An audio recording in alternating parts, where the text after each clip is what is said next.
श्री स्वामिनी जी की कृपा से इस त्रिगुणात्मिका माया से पार करने में समर्थ श्री वृंदावन धाम की रजरानी, श्री वृंदावन धाम की लता, यमुना रस रानी, रसिक महापुरुष जन, ये दुर्लभ वस्तु प्राप्त हुई है। जगत में तो साधारण मनुष्यता अगर निर्वाह कर ले तो ही कठिन है, फिर धर्म से चलना और कठिन, फिर भक्ति पूर्वक चलना और कठिन, फिर भक्ति के भावों में विचरना, दास्य भाव, सख्य भाव, वात्सल्य भाव, कांता भाव, सहचरी भाव आदि। अपने को जो ये कृपा मिली है, अब हम मूढ़ता का त्याग करके और परमानंद की प्राप्ति के लिए हर कष्ट सहेंगे, ऐसा निश्चय स्वीकार करना चाहिए। ऐसा हृदय में दृढ़ व्रत धारण करना चाहिए कि शारीरिक मानसिक जो भी हमें व्यथा मिलेगी, अब हम उसे सहेंगे और हर कदम आगे प्रभु की तरफ बढ़ाएंगे। किसी भी परिस्थिति में हम अपने प्रभु का स्मरण नहीं छोड़ेंगे। श्रीपाद प्रबोधानंद जी महाराज कह रहे हैं, अद्यैव मूर्ख चल सर्वमिदं विहाय, वृंदावनाय सकलार्थ सुरद्रुमाय, श्री राधिका सुरतनाथ विशुद्ध भाव, सत्रायमैव कुरुकृत्य समाप्त्यपेक्षां।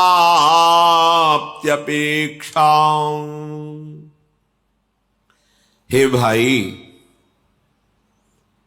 चल सर्वमिदं विहाय, ये मूढ़तावश जो तुमने अपनापन जगत के नानात्व में, वस्तु व्यक्ति स्थान पद प्रतिष्ठा में कर लिया है, ये टिकाऊ नहीं है। न शरीर, न शरीर के भोग, न शरीर संबंध, किसी भी क्षण सब छूट सकता है, किसी भी हेतु से छूट सकता है। हेतु माने निमित्त, कुछ भी कारण बन सकता है, क्योंकि ये निश्चय तो नहीं ना कि कब शरीर छूट जाएगा।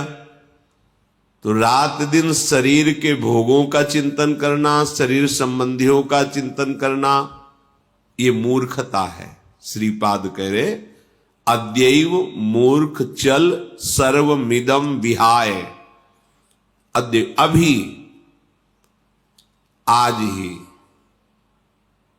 ये जो तुम्हारा चिंतन चल रहा है, ये बात बन जाए तो मैं सुखी हो जाऊं, ये काम हो जाए तो मैं सुखी हो जाऊं, तो कह रहे मरिष्यसि कदा सखे त्वमिति किम विजानासि किम शिशोः सुतरुणस्य वा ना खल मृत्युराकस्मिकः। क्या तुम्हें ये पता है तुम्हारी किस दिन मृत्यु होगी?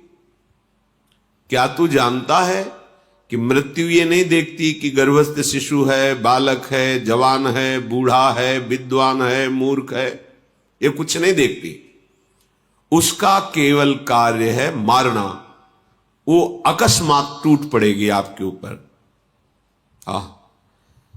मृत्यु राकस्मिकः, ये मृत्यु अकस्मात आएगी और तुम्हारा सर्वस्व छीन लेगी।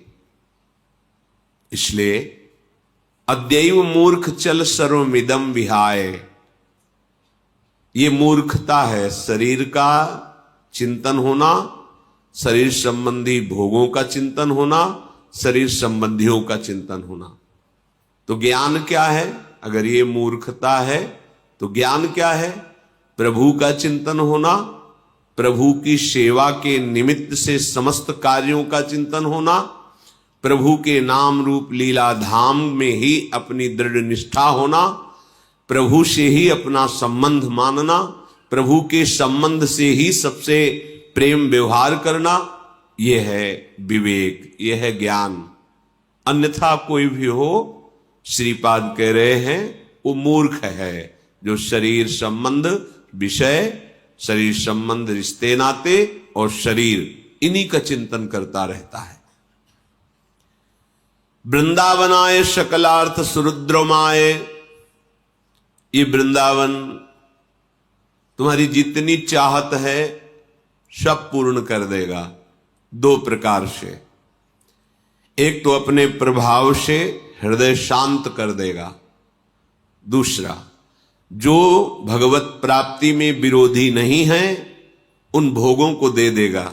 यदि तुम्हारी चाहत है तो सुरुद्रमाए, जैसे कल्पतरु अपने समीप आने वाले की कामना पूर्ण कर देता है, ऐसे ही श्रीधाम वृंदावन दो प्रकार की लीला करता है। जो हमारी कामनाएं हमारे को फंसा के नष्ट करने वाली हैं उनको शांत कर देता है, या जो भगवत प्राप्ति में बाधक नहीं है, सहायक है, उनको पूर्ण कर देता है। दोनों विधि से वो कामना रहित कर देता है। श्री राधिका सूरतनाथ विशुद्ध भाव शत्राय मैव कुरुकृत्य समाप्ति अपेक्षाम। अब तुम किसी कर्म की अपेक्षा मत रखो कि मैं ये करूंगा तो ये मिल जाएगा। कर्मों को प्रभु की प्रसन्नता के लिए करो और प्रभु को समर्पण कर दो तो तुम्हें अक्षय फल मिलेगा।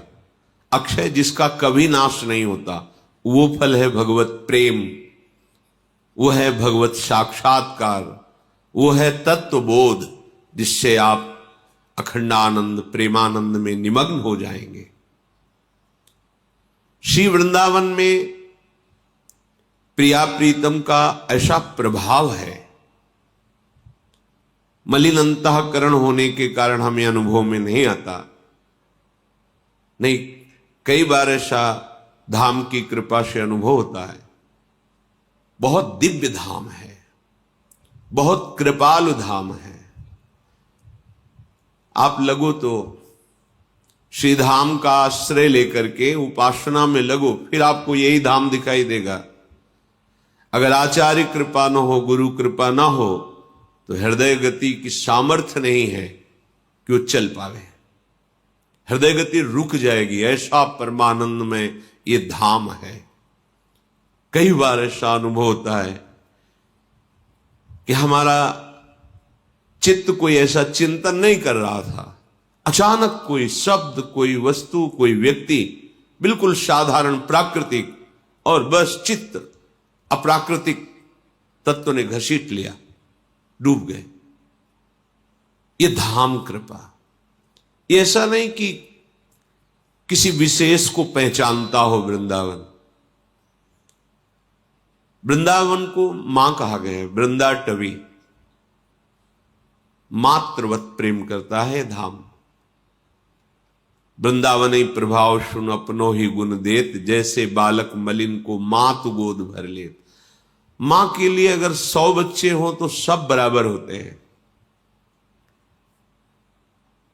जो बिल्कुल अयोग्य होता है उस पर विशेष प्रेम मां का होता है कि ये तो सब विवेकवान हैं, बुद्धिमान हैं, ये अपने को बचा लेंगे, अपने मनोनुकूल चल पाएंगे, लेकिन ये तो बिल्कुल बुद्धिहीन है, तो हर समय उस पर नजर। तो हमको अपने को ऐसा मानना है कि हम किसी योग्य नहीं, वास्तविक। अब बिल्कुल वृंदावन का मात्रवत आश्रय ले लो। ये वृंदावन धाम श्री किशोरी किशोरजू की अद्भुत सामर्थ्य से युक्त है। अद्भुत सामर्थ्य। किसी दिन किसी उपासक ने स्वप्न देखा था, वो बता रहे थे, हृदय में भारी पीड़ा हुई, अब मुझे वृंदावन जाना है, शरीर वृंदावन में ही है, अब मुझे वृंदावन जाना है। तो वृंदावन से अलग कैसे हो गया, वो सोच रहे थे, अलग कैसे हो गया।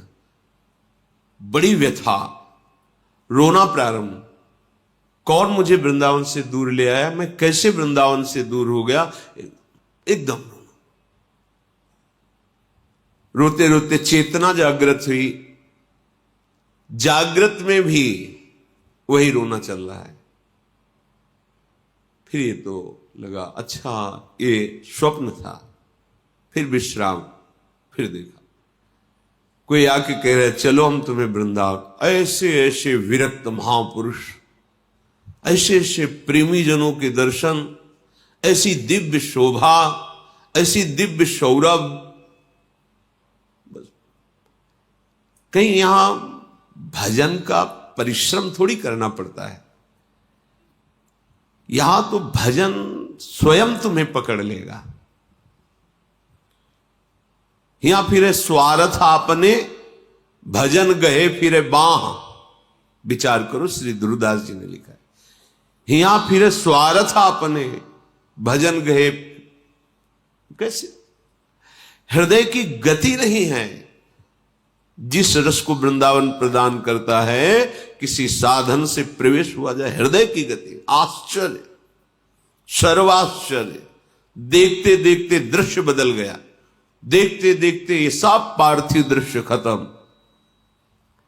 ये सामर्थ्य वृंदावन के साधना की नहीं है। इसलिए श्रीपाद कह रहे अभी चल, तुम्हारा एक काम पूर्ण हो जाए फिर तुम जाओ, ऐसा कभी नहीं हो पाएगा। क्योंकि एक कार्य के बाद कई कार्य आपको और घेर लेंगे। इसलिए अद्यैव, आज, अभी श्री राधिका सूरतनाथ विशुद्ध भाव सत्रायमैव कुरुकृत्य समाप्त अपेक्षाम, ये कार्य समाप्त हो जाएगा फिर चले, ऐसा नहीं। आज अभी इसी क्षण निश्चय कर, पता नहीं कब किस क्षण मृत्यु हमारे ऊपर अपना अधिकार जमा ले और हमारी श्वासें छीन ले। अगर हमारा कुछ समय, कुछ मिनट, कुछ घंटे, कुछ दिन वृंदावन में व्यतीत हो रहा है राधा राधा कहते हुए, तो हमारी बात बन गई। फिर विचार आया श्रीपाद के हृदय में कि शायद सब लोग ऐसा न कर पावे, तो जो वृंदावन से दूर है, वृंदावन नहीं आ पा रहा है, उसको ये गति कैसे प्राप्त हो, उसको ये रस कैसे प्राप्त हो। तो कह रहे वस्तु कोटि गुणम श्रुतम सुकृतम वासोन्नवासादिभिः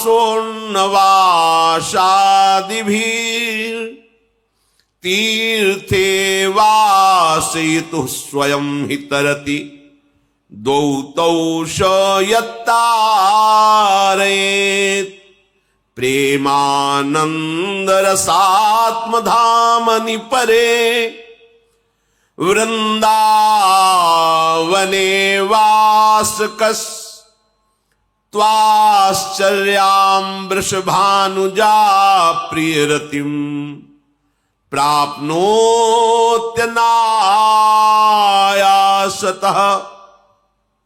हे भाई, यदि तुम ऐसे वृंदावन के लिए तत्पर नहीं हो पा रहे, अनन्य निष्ठा नहीं ले पा रहे, यहां अखंड वास नहीं कर पा रहे, तो हम तुम्हें एक उपाय बताते हैं।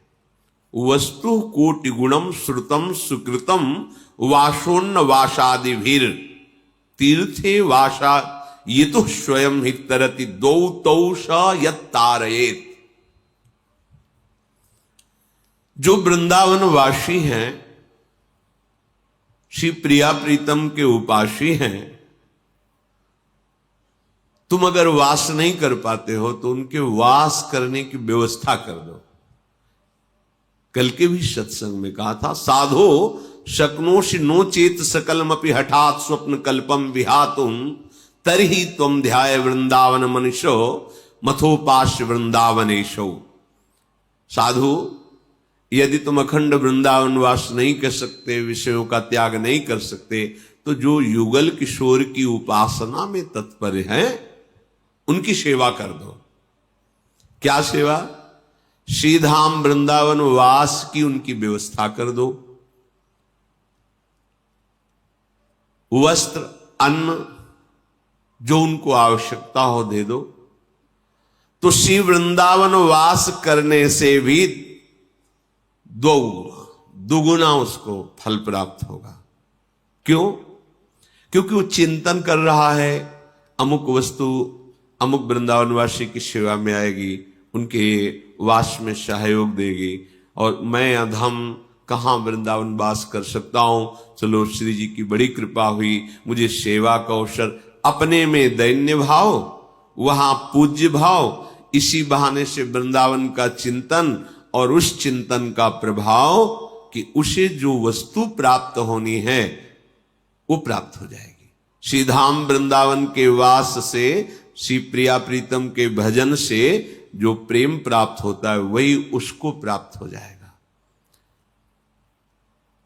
कह रहे कि जितने भी तीर्थ हैं इनमें वास करना पापों का नाश अवश्य हो जाता है, पर तीर्थों से कोटि गुणा महत्वशाली वृंदावन धाम है, करोड़ों गुना बढ़कर। प्रिया प्रीतम का निज महल है, निज धाम है। तो जो यहां के वासियों की सेवा करता है, यहां दोष दृष्टि नहीं करनी चाहिए। जैसे बाहरी लोग नहीं जानते हैं तो भगवत पार्षदों को, ब्रजवासी जनों को दोष दृष्टि से देखने लगते हैं। ऐसे शब्दों को हमने सुना है, चुभता है। आप क्या जानो, आपको निधिवन, सेवा कुंज, रंग जी, राधा रमण जी, बिहारी जी, दसियों जगह दर्शन कराएंगे जिन्हें आप पंडा कहते हो, और आपको चंद रुपए दे देते हो। उनके न खेती है न व्यापार है, उसी से परिवार चलता है। और बड़े बड़े भगवत प्रेमी महात्मा जो उनके दरवाजे पर राधे श्याम बोलते हैं तो रोटी देते हैं। आपको पता है वो पैसा आपका कहां पहुंच गया, कितना सुकृत आपके एकत्रित हो गए।